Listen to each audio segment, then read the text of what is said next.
Insiders. Sam Clark, you're the Done your research. You're the producer of Insiders. I'm the executive producer. Yeah. Okay, mate. There was. Have you got time to sit? I'm going to go and get a drink. Do you want to chat while we're walking? What's this? This is a screenshot of a newspaper item from June last year. Yeah. In the Daily Telegraph, former ABC producer John Stevens jailed for abusing child presenter. Does that ring a bell with you at all? I haven't heard of that story, no. Okay. John Stevens was a producer of children's television with the ABC back in the 1980s. Right. According to a newspaper report, and I'm only quoting what I've read, he was on location apparently in the Gosford region of New South Wales with a young boy to do some scouting for a proposed ABC program. Right. And he allegedly indecently assaulted the boy while they were in that location. He's in charge? He was charged and subsequently pleaded guilty. This newspaper report is in relation to him being sentenced to go to jail. Yeah. Now, yesterday I got on the ABC News online website and I went to the search function and I typed in John Stevens, and it's spelled Jon Stevens, and there's not a single story came up on ABC News in relation to this matter. There's a famous person called John Stevens, isn't there, with the same spelling? Anyway.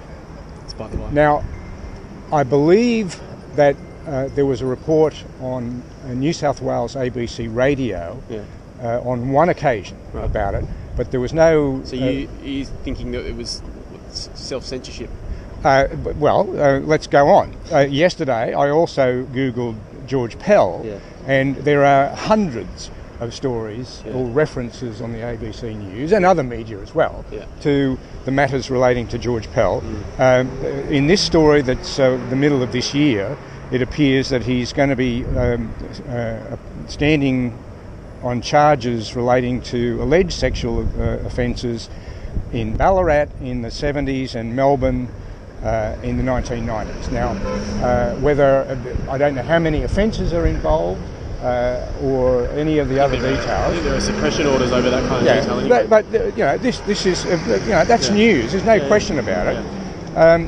Now I remember a story that I saw on the ABC News a couple of years ago about a police officer in Texas coming under fire for his actions when called out to a disturbance at a pool. So I typed in on the ABC News website, Texas pool party. And a story came up, and here's a screenshot from the story from 2015. So the ABC... But that would be that's a wire... Well, it's on the ABC News website. So there's a story about a pool party in Texas, and there was a second story about the same issue that showed that. So now, fast forward slightly.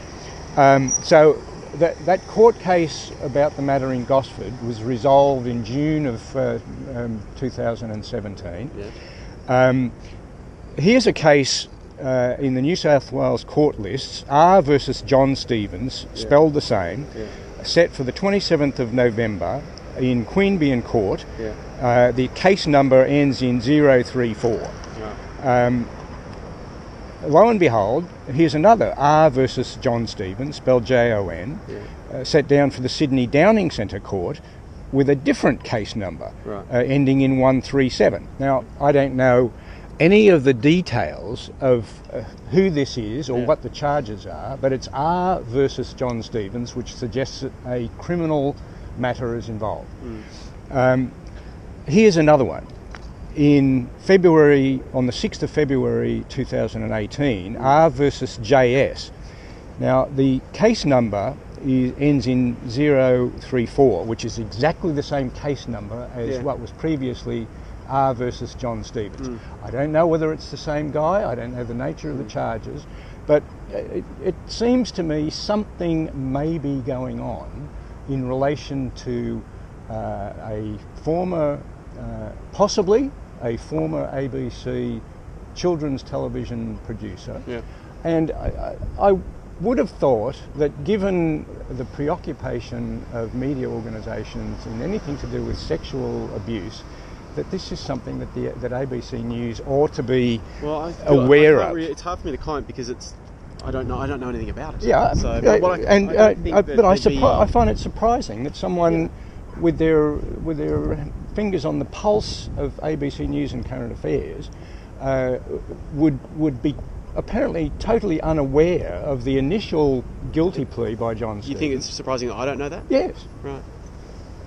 I was hoping to have a chat with Barry, and I'm happy to leave it in your hands if you feel like making some inquiries to see whether. Now, okay. One final thing. There was. I do have to go because I've got to go back but you can walk and talk with me. Okay. There was a story in a paper called The Advocate, which I think is in Canberra. Yeah. Well, I've screwed up here.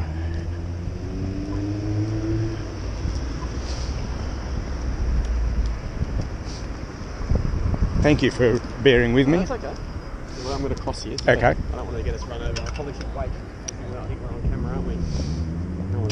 Yeah, that's true. So do you listen to the show, by the way? Is that I do. Because you know what's been said, so you're on your phone. Well, if I'm standing here, I listen on the phone. If I go home, I'm 2 minutes away. Yeah. Oh, so you're the Southbank correspondent. That's right. That's right. Yeah. Now, The Advocate in May of 2018. Stars will be poached if ABC discloses pay. Stars will be poached. If the ABC discloses pay. That's the headline of the story. Yeah. It goes on to say that the ABC Chief Financial Officer, Louise Higgins, said the public broadcaster already discloses salary bonus, blah, blah, blah, blah. Meanwhile, Ms Higgins defended the broadcaster's handling of a 1981 child sex abuse case involving former ABC producer John Stevens. Liberal Senator Erica Betts criticised the ABC for seeking lawyers first before reaching out to the victim. I believe the victim in that case was a fellow named Simon Major, who's now in his 40s. Do you want to... No, I'm going to go to the next one. Okay. And... Has that been published, that kind of detail? Like, does he want to be... I don't know. I believe it has been, but there's been commentary about the lack of compassion by the ABC in reaching out to the guy to try and offer him some assistance after what happened to him. Yeah. Well, I don't know anything about it, so I feel very ill-equipped to be able to comment, unfortunately. Okay. And I'm not saying that because I'm trying to brush it off. I just don't know. No. Given the sensitivities around those kind of matters, I think it's probably best I don't say anything. Mate, would you like a coffee? I would love a coffee. Can you spare the time? I'll turn this off.